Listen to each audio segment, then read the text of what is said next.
minutes. J'achète. C'est un gros con. Ouais, eh ben, elle est vraiment ignoble, votre émission à Bakou. Allô? Arrêtez, allez travailler dans le bâtiment.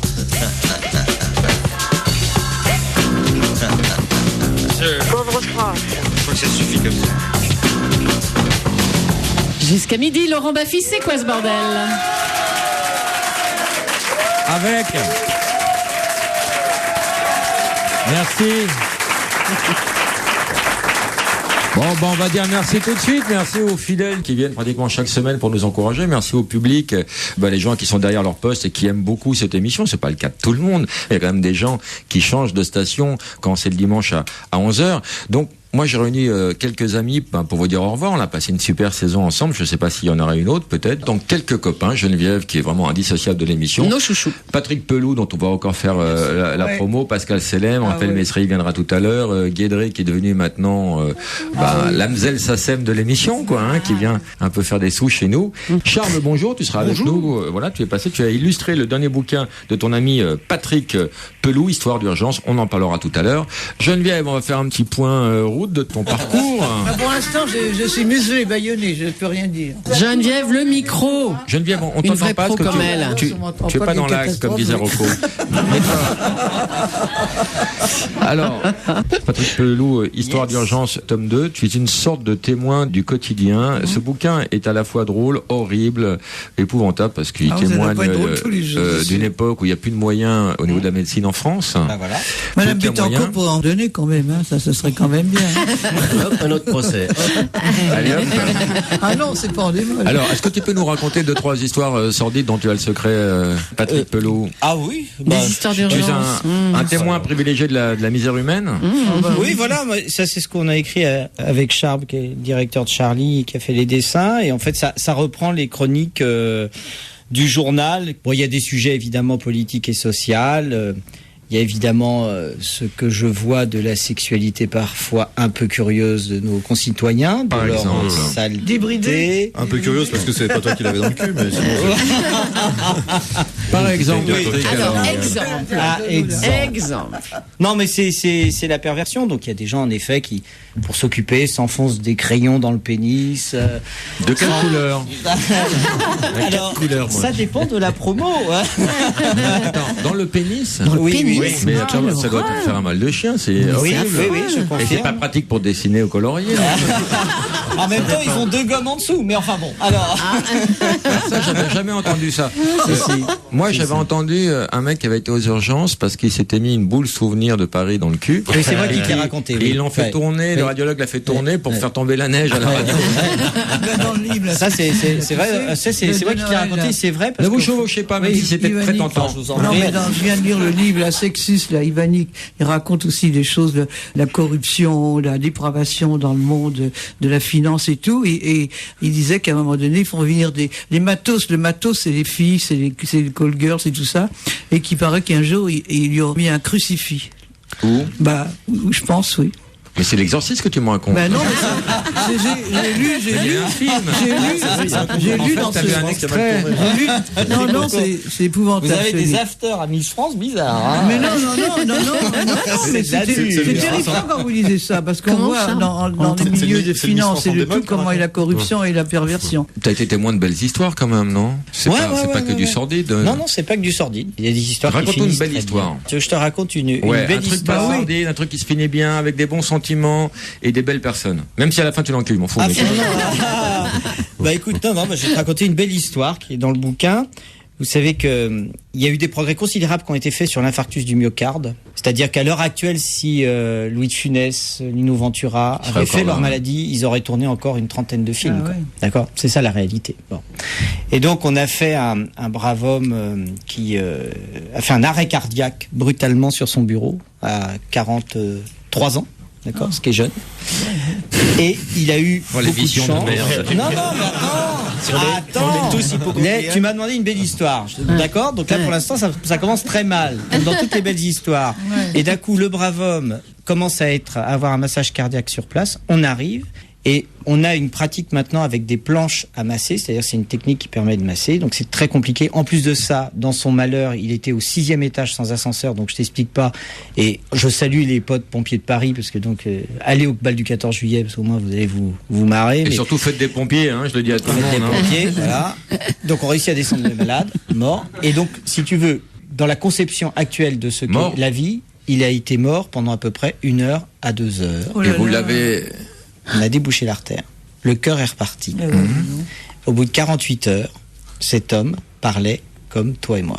Très mal, avec des gros mots. Non mais attends, tu sais, non mais c'est pas moi, vous êtes gentil.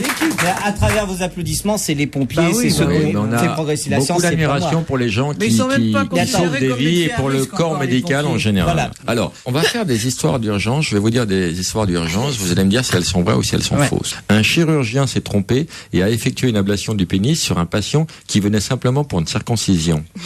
Oui, c'est vrai. Non, c'est possible, peut-être. C'est vrai. Non. Ouais. Un chirurgien brésilien a effectué une ablation du vagin à une femme qui venait simplement pour une appendicite.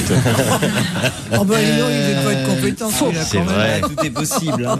Non, c'est vrai, moi je dis que c'est vrai. Bravo Pascal. Mais non. C'est faux. Bah oui, mais alors c'est faux. Une femme qui avait Il y en a oublié. vraiment des nuls. Hein, Une femme qui avait oublié une pomme de terre au fond de son vagin s'est retrouvée avec une plante de 20 cm poussant dans son bas-ventre. Ça, c'est impossible. Vrai. Si, c'est vrai, parce qu'il y a des femmes qui pensent que c'est une méthode de contraception. Et l'oignon ne peut pas pousser. Elle a poussé la pomme si de elle a terre germé. Elle a germé. Elle a germé au fond de. Bah, les enfants aussi vrai. germent au fond. Au fond de la cave. Non, c'est vrai, je suis sûre que c'est vrai. Quoi, vas-y. Bah oui, on germe alors. C'était vrai. Pour se suicider, un homme a volontairement demandé au docteur Delajoux de l'opérer. Vrai. C'est dur. et on a les noms. Encore un procès, Pascal. Des infirmiers ont retrouvé une télécommande dans un des plis de la cuisse d'une femme de 200 kilos plusieurs jours après son hospitalisation. Oui, ça c'est vrai. Dans le pli de la cuisse. Ouais, mais. Et on vous dit pas, on a retrouvé la télé. Oui, oui, c'est vrai. C'était une crevasse. C'est vrai. T'as toujours ton magnétoscope dans l'anus, toi Oui, oui, mais je me fais des films comme ça, qu'est-ce que tu crois? Une dent. Alors ça c'est incroyable. Une dent d'ours a été retrouvée dans la vessie d'un patient. Il a avoué l'avoir perdue après se l'être enfoncée dans l'urètre 2 ans auparavant. Oui, c'est vrai. Mais je comprends pas l'excitation qu'on peut avoir. Ah oui. Ça te fait un mal de chien de se mettre une dent d'ours dans l'urètre. Non. Tu pourrais, Guédré, chanter une chanson qui s'appellerait Une dent d'ours dans l'urètre. C'est pas croyable, c'est des oui, déviations. pour la saison prochaine, bien. Mais est-ce que tu as une nouvelle chanson pour la fin de saison? Oui, c'est une chanson pour la SACEM. On écoute Guédré.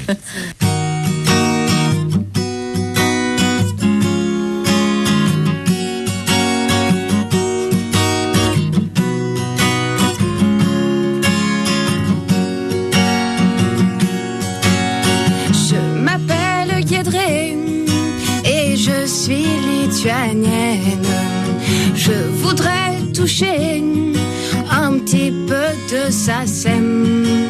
Quelle que soit la chanson, je voudrais du pognon. Quelle que soit sa valeur, je veux des droits d'auteur. Je pourrais vous chanter l'histoire d'une pauvre fille qui, pour ne pas crever, fait des pipes à Bastille. Je pourrais vous narrer l'histoire de la petite Manon qui, à cause du loyer, fait des pipes à Nation.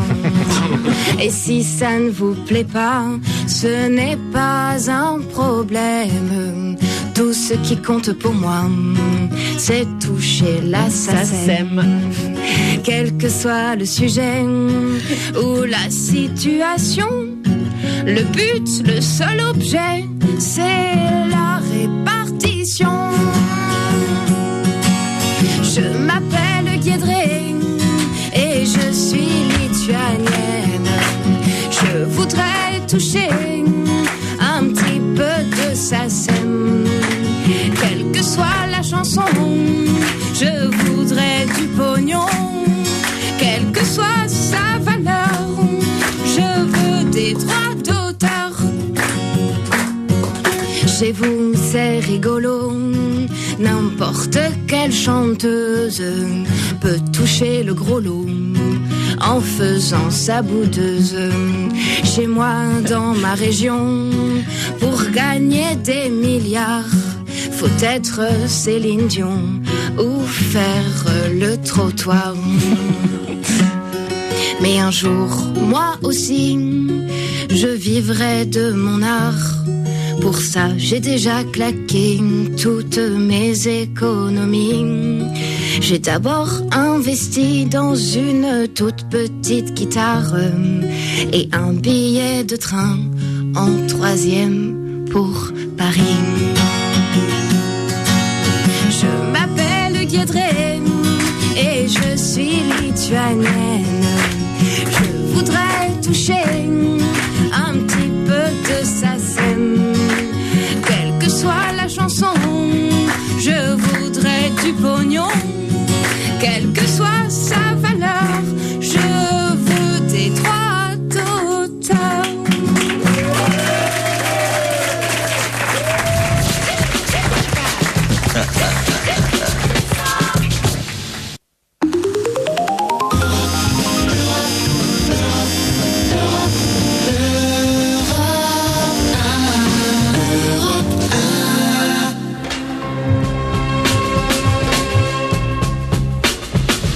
Jusqu'à midi, c'est quoi ce bordel? Laurent Baffy. On est avec Geneviève de Fontenay, le docteur Patrick Peloux qui est venu avec Charles, le directeur de Charlie Hebdo. On est avec Pascal Selem et toujours Guédré, la reine de la SACEM. Thomas, bonjour. Oui, bonjour. Ta question. J'ai une question pour Geneviève. Est-ce qu'elle va prendre des vacances cet été avec toute cette histoire? Non, je vais toujours en vacances chez moi. Mais c'est où Je à reste chez Saint-Cloud? moi. C'est où Oui, chez à toi? Saint-Cloud. Mais Chez moi. t'as une résidence secondaire. Non, Il y a un mais petit pas- 2 pièces derrière ton Non, chapeau. j'ai pas de résidence secondaire. Non. Non. Je suis en location et j'ai pas de résidence secondaire. Mais dis-moi, quand tu veux te détendre, tu vas pas à la campagne? Non, Tu je vas suis pas à très la bien mer? chez moi, je suis au calme, j'ai pas de bruit, les petits oiseaux et tout ça. Non, je suis très bien chez moi. Ah, vous prenez pas de vacances Non. ailleurs? Non. Bah, En France, mais tu bon. sillonnes tellement la France que Et toi. ben justement, j'y suis toute l'année, voilà. donc après, Toi, quand tes je suis chez vacances, moi, c'est pas bouger ton j'écris, cul je chez réponds toi. aux gens qui m'écrivent. D'ailleurs, j'en profite pour remercier tous ceux qui m'écrivent. J'essaye de répondre à tout le monde, je prends du temps parce que je suis toute seule. T'as eu beaucoup de messages de soutien. Ah oui, que ça. Les gens t'adorent. Que ça. Alors, Oui. pourquoi à une époque on a dit que t'étais une des femmes les plus méchantes de France? Oh, ça mais m'a. c'est HFM, tu penses, alors là, c'est pas étonnant, c'est pas ma Mais clientèle. les gens se font des mauvaises images, tu vois. Non, par mais exemple. écoute, l'autre jour, j'étais à la gare Montparnasse, je suis arrivé, Ouais. les gens m'ont applaudi dans la gare, ils criaient Geneviève, Non, on avait non, bon, pourquoi non, t'as- non. Ils ont applaudi le train qui était arrivé. Oh, c'est non. rien. Mais Geneviève, il n'y a pas une seule région de France qui ne trouve pas grâce à tes yeux. Oh, la France, c'est le pays, c'est là que je trouve bien. Je me plais qu'en France. Et tu vas jamais à l'étranger? Moi, j'y vais plus maintenant. Elle veut Alors- pas prendre l'avion, Geneviève. J'y vais plus. Si, je prends parce que bon, mais j'y vais plus. J'aime la France et je me lasse pas de la. Quel a été ton plus grand voyage? Oh, c'était, je me souviens que Nathalie Marquet, on était à Haïti, à Los Angeles, Ah ouais, carrément. on allait aux Tour du monde, États-Unis. là. Ah oui, là, c'était la grande vadrouille, là, oui. Et alors, qu'est-ce que tu as retenu de ce périple? Je me souviens, à Haïti, on était dans un hôtel 5 étoiles, il y avait le jacuzzi, on savait pas encore bien faire dis marcher la vérité, ça. t'avais des gaz. On a ouvert l'autre, on a été éclaboussés de partout, on était à quatre pattes avec les draps de bain pour tout éponger, c'était une catastrophe, mais on s'est bien amusé. Bah c'est bien, écoute, on n'imagine pas qu'en vacances, ils soient à quatre pattes pour tout éponger. C'est une vision de toi qu'on n'avait pas nous en France et ça nous réjouit. Voilà.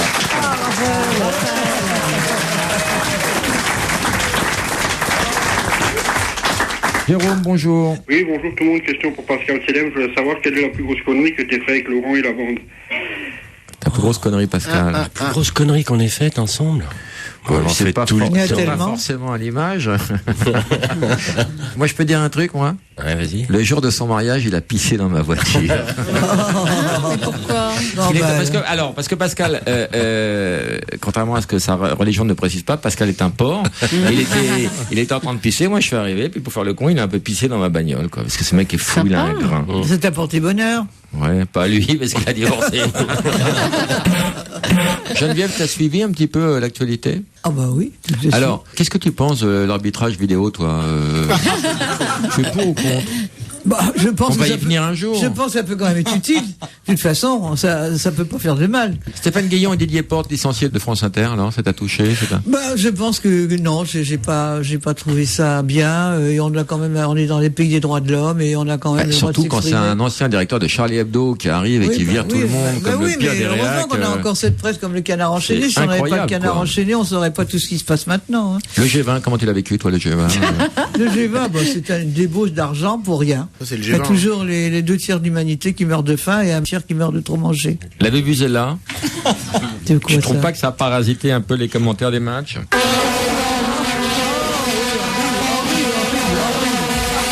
On dirait une armée de Bourdon. C'est horrible. L'affaire Bettencourt. L'affaire Bettencourt, c'est l'affaire. Il n'y a que des cons dans la famille Bettencourt au final. Hein. Pourquoi? Je sais pas, l'autre elle était Ingrid. l'autre Ingrid c'est un enfer. Non, C'est pas la même famille. Mais c'est pas grave. J'ai entendu On l'a soutenu pendant des années. On l'a soutenu, pas un merci, rien du tout. Pas un merci, Là on se dit, rien. putain, heureusement il y a l'autre Bettencourt qui est sympa, qui va sauver l'histoire, encore plus conne que l'autre. J'ai entendu ce matin qu'elle louait l'île, tu sais, aux Seychelles, à une association. On ne sait pas qu'est-ce que c'est cette association. Mais alors, l'affaire Eric Verse, alors, qu'est-ce que t'en as pensé, toi, avec sa femme qui, quand même, est partie prenante? C'est vrai que, quand même, ça paraît troublant. Ce qui me trouble quand même, c'est qu'il est... des collisions d'intérêts, quand même. Il est trésorier de l'UMP, qu'il est en même temps ministre des budgets, qu'il donne des chèques au ministre, tout ça, ça paraît pas très, quand même... Ça se saura. Oui, grâce au Canada. Et est-ce que t'es concerné, toi? Parce que je sais bon, on peut dire ton âge, Geneviève? 78? Hein, 78? Alors, pas encore. Après là, tu m'as mis 77. d'un an. Mais t'as passé de 15 ans l'âge de la retraite. Alors, ça te fait quoi, les gens qui râlent en disant qu'ils veulent pas travailler 2 ans de plus? Toi qui finiras comme Molière, sur un tréteau, avec une pintade. Ceux qui ont vraiment bossé, qui ont vraiment des vies difficiles, moi, je trouve que c'est injuste parce que c'est mal réparti. C'est encore les petits qui vont traquer. Tant mieux. Ouais. Oh, ça le prix. Comme au bistrot. Souvent, c'est des petits qui trinquent. On voit le bras qui dépasse. Ceux qui ont été dans l'amiante, ceux qui font le marteau-piqueur, tout ça, c'est quand même des vies dures. Ils mourront avant d'avoir leur retraite. Quels sont les boulots les plus pénibles, alors? On peut considérer que, par exemple, prof, dans une région difficile, c'est aussi très pénible, nerveusement. Quand tu es dans les laminoirs, dans les hauts fourneaux en Lorraine, quand tu es marteau-piqueur. Alors, tu mets à quel thermostat, par exemple, pour un gigot? Le haut fourneau, faut le mettre à combien pour un gigot à l'ail, par exemple?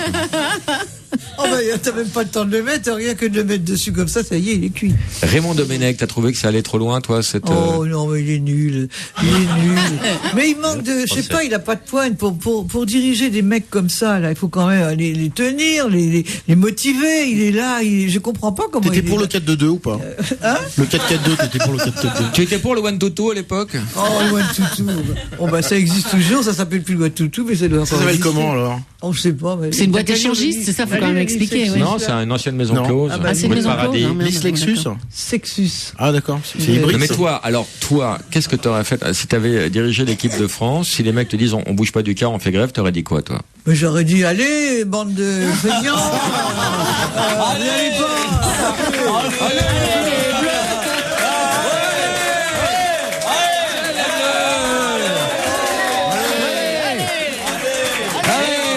Mais imagine, Anelka te traite de fille de pute. Pareil, allez. Je lui dis, vous êtes un triste personnage, vous devriez avoir honte. Voilà. Mais d'où te vient une telle violence des propos?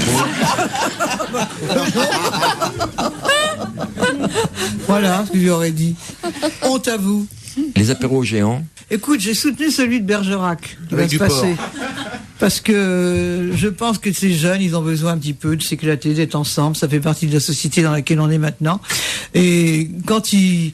Non, mais ça se termine en partouze, il paraît. Pas forcément. Et qu'est-ce que tu penses de l'émergence Solidaire, ça s'est très bien passé, là. Qu'est-ce que tu penses de l'émergence de ces boissons qui gomment un peu les effets de l'alcool et qui incitent peut-être les jeunes à picoler plus? Ça, c'est lamentable. Docteur Pelou. Ça n'existe pas. Ouais, mais enfin, en tout cas, c'est vendu. Il y a une promesse de produit. Mais croyez ce que vous voulez, c'est du gros pipeau. Ça n'existe pas. Si ça existait, est-ce que ce serait forcément une bonne chose pour la santé publique? De toute façon, à partir du moment où tu prends quelque chose, il y a toujours des effets indésirables. Donc le médicament miracle et tout ça, c'est pour les gogos, c'est pour prendre n'importe quoi. En plus de ça, je trouve que c'est vraiment dégueulasse de faire croire ça à des jeunes, parce qu'ils vont en consommer, ils vont prendre la moto ou la voiture, ils vont se tuer. C'est complètement débile. La Gay Pride alors cette année. La Gay Pride, pourquoi pas, hein. C'est vrai, ça tombe Ça fait quoi d'avoir un char sur la tête? Non, mais... écoute, arrête, pas pousser la mémé dans les orties alors qu'elles sont bien. Non mais un chapeau comme ça, c'est il y a eu merveilleux. cette année à la Gay Pride un transsexuel qui était déguisé en toi, en Geneviève de Fontenay, Ça prouve qu'il a une certaine admiration pour moi, je suis flatté. et puis beaucoup de place à l'arrière parce qu'il s'est mis des choses très étonnantes aussi. Laurent. Mais c'est la vérité.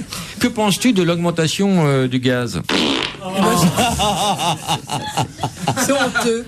Encore 10% l'année dernière et là on parle de 2 à 3%. Encore une démonstration que c'est encore les petits qui vont encore Dans 30 ans, il n'y en a plus en même temps du gaz. Non, c'est honteux. Et puis le SNCF aussi qui va augmenter. Enfin, la plus grande escroquerie, c'est quand même les péages des autoroutes. Hein. Oui, en plus. Et le prix d'essence dont personne parle, qui a dépassé 1,50 €, c'est-à-dire 10 francs. Thomas, bonjour. Pour qui ta question? Laurent, j'ai une question à poser à tous les invités. Quel est votre meilleur souvenir avec Laurent Baffy? Geneviève. Il y en a tellement. Alors. Raconte le cunilingus. Tu veux que je raconte notre rencontre hard? On a plein de bons souvenirs, nous. Allez, Geneviève, la rencontre. Pas, non? Alors. C'était après l'émission de Patrick Sébastien. J'entends quelqu'un qui crie dans les coulisses. Vous avez pas vu passer une pute avec un chapeau? Alors je vais le voir, je lui dis ta parole, je ferai ta grand-mère, tu dois respecter les personnes âgées. Du coup, il est tellement été interloqué, je lui dis ça. Il s'attendait à ce que je le crie, que je dis vous êtes un salaud, vous êtes ci, vous êtes ça. Bon, je suis parti comme ça, on s'est serré la main. Puis après, dans une autre émission, j'ai trouvé un gros bouquet de fleurs dans ma loge, un petit mot, Geneviève, je t'aime en secret, et maintenant, il m'aime publiquement. Laurent Baffy.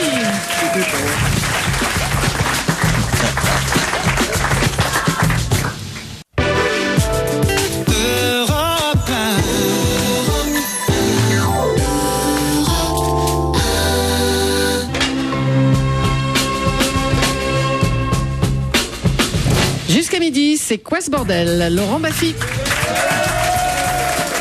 Laurent Baffy et ses invités, Geneviève de Fontenay, le docteur Patrick Pelou, urgentiste, Igor Bogdanov, Raphaël Mezrahi, Pascal Selem et notre chouchoute de la SACEM, Guédré. Ah oui.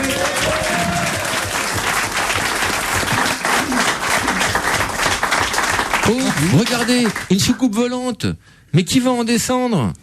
Mais c'est quoi toutes ces lumières?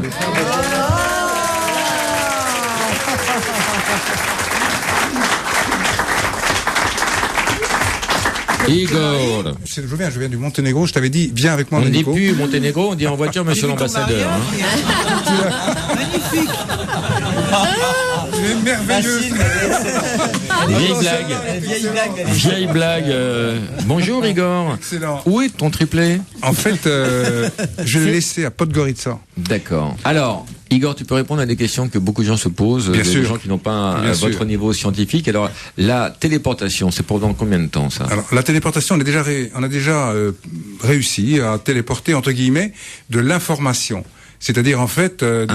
un mail, c'est de la téléportation quelque part. Mais attends... Mais elle n'est pas physique, elle n'est pas moléculaire. Mais c'est de l'information, là c'est de l'information, c'est de la macro-information. En revanche, on a réussi, et c'est là la vraie performance, on a réussi à transporter ce qu'on appelle des états de spin. Oh, ça c'est encore autre chose. J'ai vu le film. Alors, c'est quoi? Et donc c'est un état de la polarité donc des atomes. On a réussi à transporter l'information qui caractérise un atome vers un autre atome qui est distant dans l'espace. Oui, on l'a donc, ça veut envoyé dire d'un que département à un autre, d'une région à un autre. On peut l'envoyer. On l'a envoyé de Paris. On a pris un atome de Savoie, on l'a envoyé à Paris. Mais il a fondu. Il a fondu. Non, il n'a pas fondu. Il est intact. Il est intact. C'est génial. Bravo Lolo. Non mais Igor, bravo. Moi je te pose des questions simples, je veux des réponses simples. Ce sera possible dans combien de temps? Dans 10 ans? Dans 100 ans? Dans jamais? Non, je pense que ce sera possible peut-être dans un siècle ou deux. Je crois qu'on réussira à transporter véritablement de la matière, parce que c'est ça qui compte, hein, c'est transporter de la matière. Julie quand elle est à la selle. Hein, Oh Laurent. Non, vraiment. Alors, moi, ce que je voudrais savoir, c'est est-ce qu'on peut cryogéniser Geneviève pour la ressortir dans 200 ans? Ah, ça serait génial. Mais oui, on l'a déjà fait pour Walt Disney. Donc, il n'y a aucune raison qu'on ne le fasse pas pour Geneviève. Comment ça, pour Walt Disney? Mais Walt Disney est actuellement, il est cryogénisé. Mais il était décédé, est-ce qu'on pourra le faire Non, il n'était pas décédé. On l'a cryogénisé quelques minutes avant sa mort clinique, et c'est lui qui avait demandé ça. Donc il a été plongé dans l'azote liquide. Il est en état actuellement. Mais ça tu ne le savais pas. Attends, mais qu'est-ce qu'il dit? Qu'est-ce que je dis? Il faut demander à Mickey et à Donald. Moi, je ne sais pas. Mais pas du tout. Mais c'est absolument vrai. Walt Disney n'est pas mort. Il est actuellement. Son apparence est intacte. Il est en hibernation, si on peut dire, pour être simple. Et il a fait ce pari. Donc on sait qu'il avait un cancer de la gorge, et il a demandé au médecin de le plonger en état d'hibernation, de manière à ce que lorsque les progrès de la médecine le permettraient, il soit réveillé et ensuite guéri. Ouais. Et il est actuellement, donc tout le monde le sait, il est actuellement intact. Enfin, il est avec Blanche-Neige. Oui, c'est Blanche-Neige. Et donc Attends, mais je comprends pas. Quand on l'a mis dans cet état-là, son cœur ne battait plus? Son cœur battait extrêmement lentement, et on a remplacé son sang par une solution qui de lait concentré sucré. Attends, non, explique. Une solution. C'est une solution qui, contrairement au sang, parce qu'on sait que le sang contient de l'eau. Or l'eau, lorsqu'elle gèle, elle se dilate. Donc elle perturberait tout le système circulatoire. Donc du coup, il a fallu remplacer le sang par une solution qui ne gèle pas à basse température, de manière à ce que, lorsqu'on le réveille, il ne soit pas détruit, tout simplement. On ne sait pas dans quel état il sera quand il sera. Alors, donc, on le sait quand pas. il sera réveillé, donc vivant, il aura plus de sang, donc il pourra pas vivre puisqu'il a autre chose à la place. Bien sûr que si, on va remplacer la solution, on le transfusera et on le réveillera avec du sang. Enfin bon, ça, pour l'instant, c'est quand même une spéculation parce qu'il n'est pas du tout ça. Igor, la difficulté, si on voulait cryogéniser Geneviève, ce serait de trouver un conteneur qui accepte les chapeaux. Ce serait plus. Tant qu'il n'y aura plus que ça, tu l'as pas le plus dur. Les voyages dans le temps. Les voyages dans le temps, en fait, il faut tenir compte de ce que Stephen Hawking appelle une censure cosmique. Il a tout simplement déclaré un jour que si les voyages dans le temps existaient, en particulier les voyages du futur vers le passé, nous le saurions déjà, puisque les voyageurs du temps seraient déjà venus nous rendre visite. Ils auraient déjà tout déréglé. Voilà, exactement. On aurait perturbé l'histoire, etc. Donc ils sont jamais venus, c'est ça que tu veux dire? Donc ils sont jamais venus. C'est pas possible, ça. Impossible. Ouais. C'est impossible. Le voyage dans le temps, en fait, il faut bien comprendre que le temps réel, c'est de l'énergie. Donc l'énergie va toujours dans un sens. On le sait très bien. C'est le second principe de la thermodynamique qui veut ça. Attends, tu peux redire, le principe de quoi? La thermodynamique? Le second principe de la thermodynamique. Il va vite pour nous embrouiller de temps en temps. C'est comme un joueur de Bonto. Thermodynamique. Non, alors écoute, mais attends. Alors. Je vais simplement expliquer ce que c'est que le principe, le second principe. Quand on mélange, par exemple, dans une tasse de thé, on va mélanger un peu de lait avec le thé. Est-ce qu'il est possible de revenir en arrière? Non. Voilà, ça c'est ça le second principe. C'est-à-dire qu'on ne peut pas de retirer le lait. C'est-à-dire qu'en fait la flèche du temps est irréversible. On ne peut pas revenir en arrière. En l'état actuel des choses, on ne peut pas. Mais je pense qu'on le pourra un jour. C'est pas un défi. Mais non, mais je rends hommage à ton intuition, Laurent, parce qu'en effet, on pourra un jour revenir en arrière tout simplement parce qu'on aura compris que le temps, c'est aussi d'une certaine manière, c'est de l'énergie, bien sûr, puisque c'est de l'énergie d'une bougie qui brûle dans le temps, mais c'est aussi de l'information. Et c'est ça le temps imaginaire. Le fameux mur de Planck. Le fameux mur de Planck. Le fameux cône de lumière. La pointe du cône de lumière. Et les serviettes K2R qu'on fout dans la machine une fois qu'on est attaché pour retirer le rouge. On revient en arrière avec ça. On revient, c'est archaïque. On revient très loin à l'arrière. Pourquoi tu compares le temps au nuage de lait dans le thé? Parce que le temps, c'est pas un truc qu'on plonge dans quelque chose. Parce que le temps, précisément le temps, si nous sommes plongés dans le temps. Et en fait, nous sommes dans l'irréversible. Nous, on est le lait. En fait. Tu vois. Je vois la vie différemment. Il y a même des mises qui sont la crème. En réalité, on fond dans le temps. Tu vois. On se dissout dans le temps, d'une certaine manière. C'est pour ça qu'on perd notre énergie dans le temps. Se dissoudre, c'est ça. C'est se perdre, c'est perdre son énergie. Or, Et il faut bien 10 sous, c'est comprendre pas cher. que... Et 10 sous, c'est pas cher. Pour tirer le casque. Un dernier exemple pour comprendre ce que c'est que cette histoire de temps imaginaire. Le temps imaginaire, on emploie cet exemple souvent pour bien faire comprendre aux gens qui nous écoutent que c'est très simple. Il suffit de mettre un disque de DVD qui contient un film dans un lecteur. Là, on regarde le film, on le regarde dans le temps réel. Par contre, quand on retire le disque et qu'on l'a dans sa main, on n'a plus du temps réel, on a toute l'histoire qui est contenue, qui est gravée là-dedans. Et ça, c'est de l'information, c'est-à-dire c'est du temps imaginaire. Tu vois? C'est-à-dire qu'en fait, tu vois? Et là, on comprend ce que c'est que le temps imaginaire. Et un jour, on pourra avoir accès, disons, au disque cosmique lui-même, c'est-à-dire en fait à tous les événements. Igor, c'est pareil avec un livre, quand tu le refermes, t'as passé 2 heures à le lire, et quand tu le refermes, c'est du temps imaginaire. C'est pareil qu'un préservatif. Bravo, Julie. C'est de l'information, du code génétique. C'est de l'information. Oui, mais c'est de la fiction aussi. Parce que l'œuvre littéraire et le disque, et je dis, toi, quand tu fais l'amour, c'est de la science-friction. On peut maintenant juste répondre simplement à une question simple. Je veux un devis au niveau du temps. La colonisation des autres planètes. Bah, écoute, déjà, on sait qu'on ira sur Mars, on a pris du retard, malheureusement, à cause de l'explosion de Challenger. Donc, c'est ça qui nous a complètement plombé, si on peut dire. On a pris beaucoup de retard, mais on pense qu'on sera sur Mars dans les années 2030. Déjà. Alors, donc, ce sera, oui, mais 2030. Folie. Julie, à la retraite, tu vois ça dans combien de temps? Arrête! Jamais. On le verra un jour, nous. Jamais! J'y serai avant elle. Est-ce que c'est au-delà? Non, mais Julie, d'ailleurs, c'est ce qu'elle nous a confié il y a déjà longtemps, à Grishka et à moi, c'est qu'elle ne partira jamais à la retraite. Voilà. Elle n'accepte pas, si tu veux, l'état de non-action. De non-activité. Et de non-activité. Donc, en fait, elle sera là. Non, elle sera là en 2030, 2040, 2050, 2050. Évidemment. Elle sera là. Je bois à ta santé, Igor. Mais Julie, ce qui serait formidable. Moi, je suis comme Julie, c'est pareil, j'aurais pas de retraite. Non, mais sur ta... Qu'est-ce que tu vas dire comme connerie qui sera coupée au montage? Non, je pense que sur ta tombe, on devrait mettre une pendule, tu continuerais à donner l'heure. Très drôle.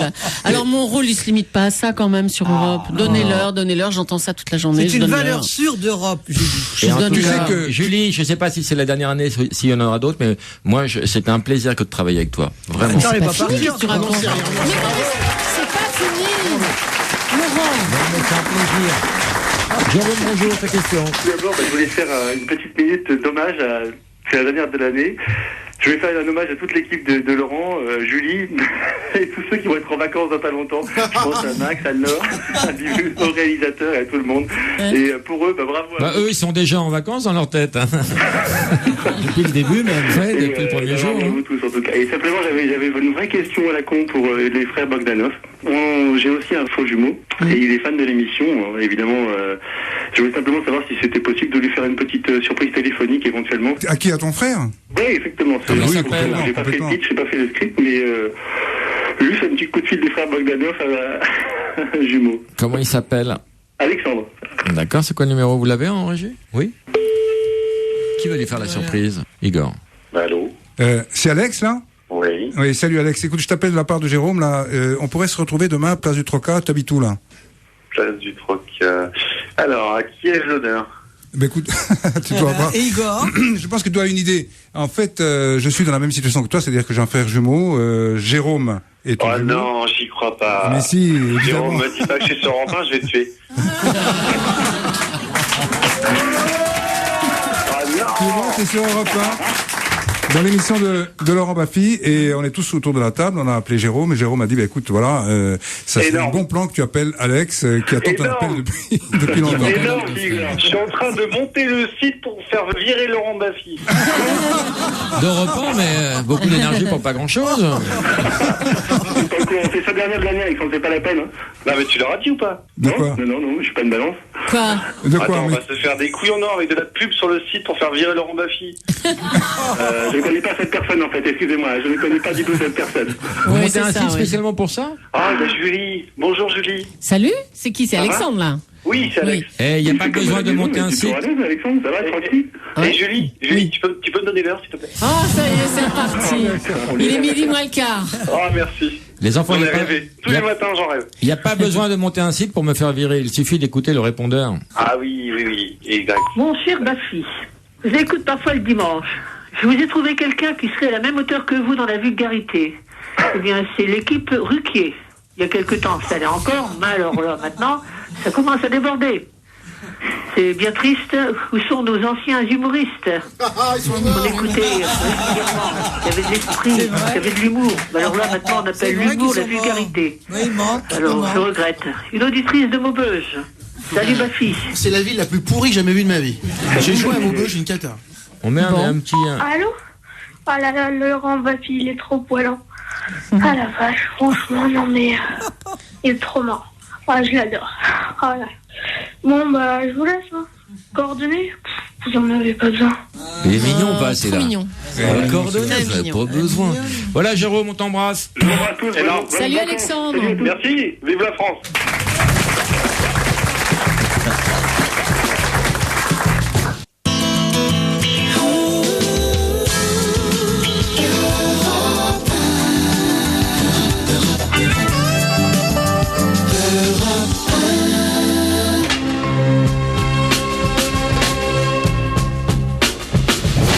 Jusqu'à midi, Laurent Baffy, c'est quoi ce bordel? On retrouve nos invités Geneviève de Fontenay, le docteur Patrick Pelou, Igor Bogdanov, Charles, le directeur de Charlie Hebdo qui est toujours avec nous, Pascal Selem, Guédré et Raphaël Mezrahi. Thérèse. Bonjour, j'ai une question pour Guédré qui m'inquiète un peu quand même. Guédré, bonjour. Avec un gué. Oui. Guédré, oui. Comme la rivière. Oui. Alors en fait, parce que non, ce qu'elle écrit, c'est dingue. Moi, j'adore. Mais enfin, est-ce que dans la vie, elle est comme ça? Je sais pas. Tu parles comme ça dans la vie et tout? Bah, je sais pas. Non, je trouve. Non, c'est pas très dingue ce que j'écris. Enfin, je sais pas. C'est le. Non, mais moi, ça me plaît beaucoup parce que ça me replonge dans mon adolescence et tout ça. J'aimais bien parler comme ça. C'est marrant. Ah bah, merci beaucoup. C'est arrivé à dire tout ça avec de la musique. C'est génial. Alors, je vais chanter une chanson pour toi. Ah, j'aimerais bien. Surtout, je m'appelle Thérèse, alors fais attention à ce que tu dis. Il y a de la rime riche. Ouais, il y a de la rime avec Thérèse.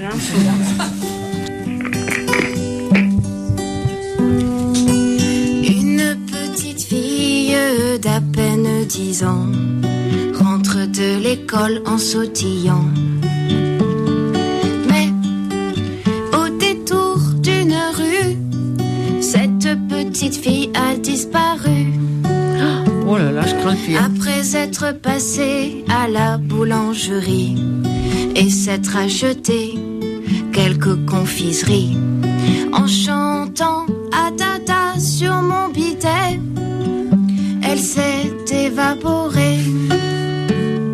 La vie peut être cruelle et rien n'est éternel. Parfois les petits enfants ne deviennent jamais grands. Oh là là. Un monsieur avec une barbe et des lunettes, en mangeant son jambon coquillette, s'est senti un peu seul dans sa vie et aurait bien aimé un peu de compagnie. Il a sorti son van du garage pour aller faire un petit tour dans le village.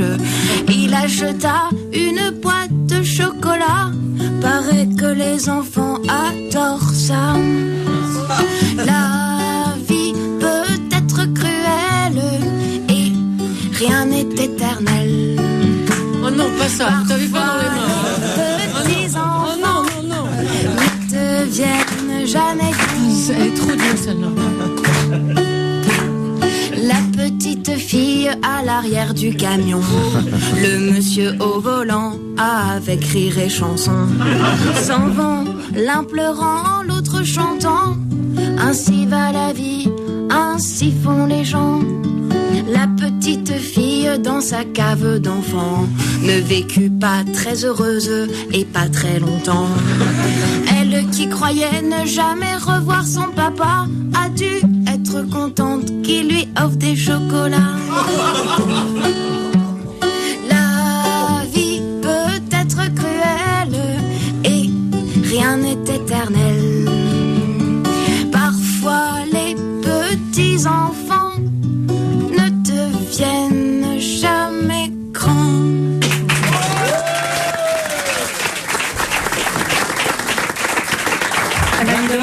Quelle histoire, hein. t'a plu? Non, mais j'espère que la petite fille s'appelait pas Thérèse, hein, parce que je suis toujours là. Hein. À toi de nous le dire. On te fait des gros bisous, Thérèse. Bah, je vous aime tous, et puis je suis triste de plus vous entendre le dimanche. Bah, il y aura des rediffs tout l'été. Oui, bah, j'écoute. Hein. Oui, les meilleurs moments. Quand on est un peu gâteux, puis il y a la météo aussi. Bah, je pourrais faire la grasse matinée. Je t'embrasse, Thérèse. Au revoir, mes chéris, je vous aime tous. Au revoir, Thérèse. À bientôt. Merci beaucoup. Et maintenant, le jeu qui fait gerber la France. Le jeu pourri de Julie. Le dernier de la saison. Mais justement, comme c'est la dernière, j'ai joué avec le mot dernière et les dernières de quelque chose et vous allez devoir trouver. C'est le mot dernière est soit dans la question, soit dans la réponse. Quelle est la dernière reine de France? Marie-Antoinette. Bravo, Guédré. Marie-Antoinette. Quelle est la dernière innovation d'Apple? iPad. L'iPad. De quand date la dernière élection municipale? Municipale? Le 14. 2 ans. Oui, exactement. Oh, Quel je suis mois? content que ça s'arrête cette émission. Ah mais arrête Laurent, pourquoi tu joues pas? Mars 2008. Qui chantait la dernière valse? Mireille Mathieu. C'est Jérôme. Bravo, Mireille Mathieu. Attends, ça donnait quoi, Raph? C'était la dernière. Très jolie chanson. Ça, c'est un chant allemand. C'est un chant de la Wehrmacht. Exact. Et vive le maréchal. Quel événement de la dernière guerre vient-on de commémorer? La repousse de tes cheveux. Oh non, c'est horrible. L'appel du 18 juin. L'appel du 18 juin, combien d'années? 70. Les 70 71, non? Qui est 70 ans. Qui est la dernière femme d'Eddie Barclay? Cléopâtre. Jacqueline Maillan. Non, mais je l'ai entendu. Caroline, c'est elle qui a été mariée la dernière fois. Le titre d'une émission consacrée aux classiques du cinéma américain. La dernière séance. La dernière séance. En quelle année a eu lieu la dernière exécution capitale en France? 77. 16. 1977. Et c'était pas Ranucci. Ranucci, c'est 76. Il y en a encore une après. Et c'était au Baumettes à Marseille. Geneviève ne joue pas là. Le nom de la dernière Miss France. C'est une pute. Géranium. Zaya. Non. Zaya. Pétunia. Non. Monica. Ah oui, non, Laurent Malika. Ménard, c'est son nom de famille. Malika. C'est Malika Ménard. Bravo, Guédré. Quelle est l'œuvre qui est considérée comme la dernière de Mozart? Je dis bien Inachevé. considérée parce qu'en fait, il y en a eu d'autres après, des petites. Mais la dernière vraiment. Le lundi au soleil. Le La lundi au flûte enchantée. Non. La théorie enchantée. Le Requiem. Bravo, Raphaël.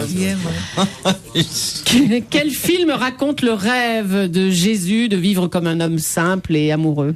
Dernière tentation du Christ. La dernière tentation du Christ. Bravo Laurent. Film de Scorsese. Le nom de la dernière tempête en France. Xynthia. Yes. Selon ses dernières volontés, à qui Michael Jackson a légué 20% de sa fortune? À L'Oréal. Non. En pense et partage. Ah, ça aurait pu. 20%. Il y a eu 40% pour sa mère, 40% pour ses enfants, et les 20 derniers pourcents À une association. à des associations caritatives. Exactement. Laurent, tu joues pas là? D'accord. Quelle dernière a eu lieu samedi soir au Palais Royal? Laurent Baffy est un sale gosse. Laurent Baffy est un sale gosse. Bravo.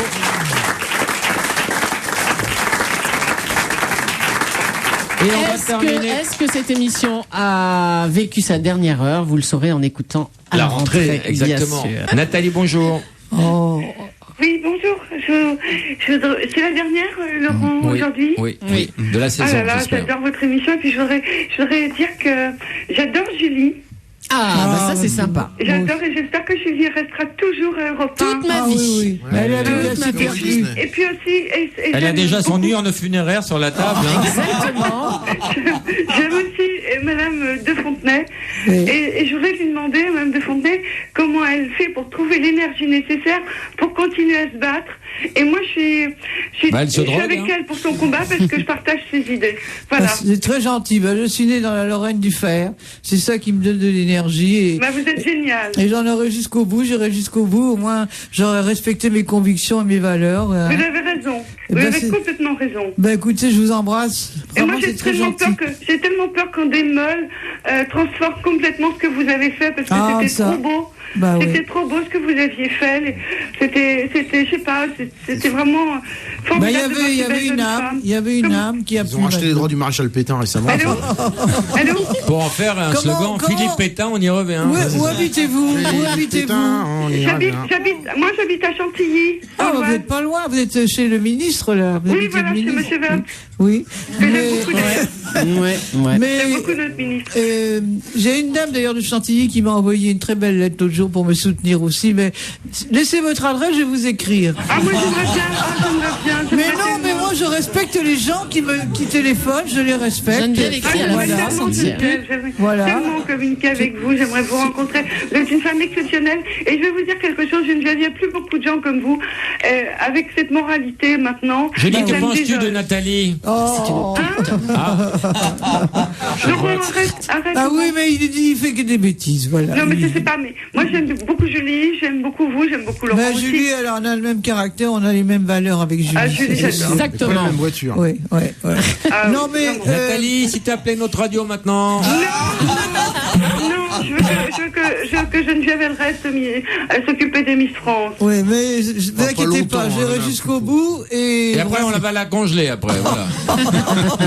On t'embrasse, Nathalie. Non, mais il dit des bêtises, Laurent, mais il est tellement marrant, il est gentil. Oui, je l'adore. On t'embrasse.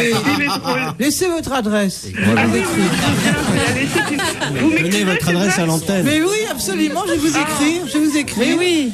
C'est génial. Oui. Je vous écris. Avec plaisir. Vous vous souviendrez de moi, j'habite Chantilly. Des connasses à Champigny, il n'y en a pas 50. Allez. Au revoir. On va terminer en chanson. Qu'est-ce qui arrive maintenant?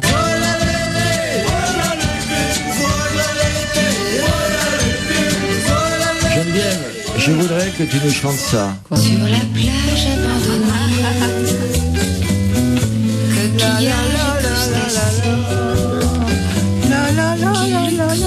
coquillages de l'été. C'était une belle chanson. Qui depuis s'en est allé. Mais je me rappelle plus les paroles. Oui, non. Ah oui, là. C'est une putain. Notre belle bébé. Oui.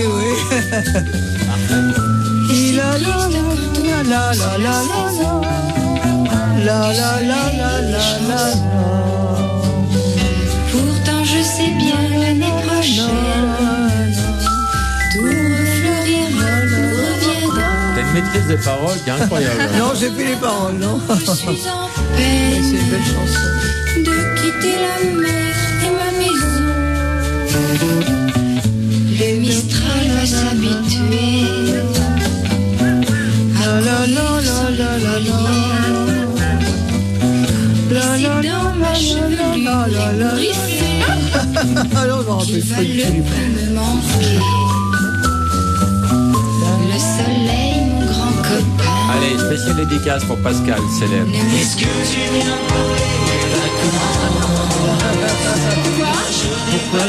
Pourquoi lui? C'est ta chanson préférée, Pascal. Chante. Et notre chanson, c'est sur cette chanson qu'on a fait pour la première fois, qu'on s'est embrassé pour la première fois. Puisque tu viens pour les vacances. C'est sympa comme chanson. T'essayes des nouvelles rubriques pour l'année prochaine. Et Geneviève, si on fait une saison 4, tu seras là à la rentrée pour nous soutenir. Oui.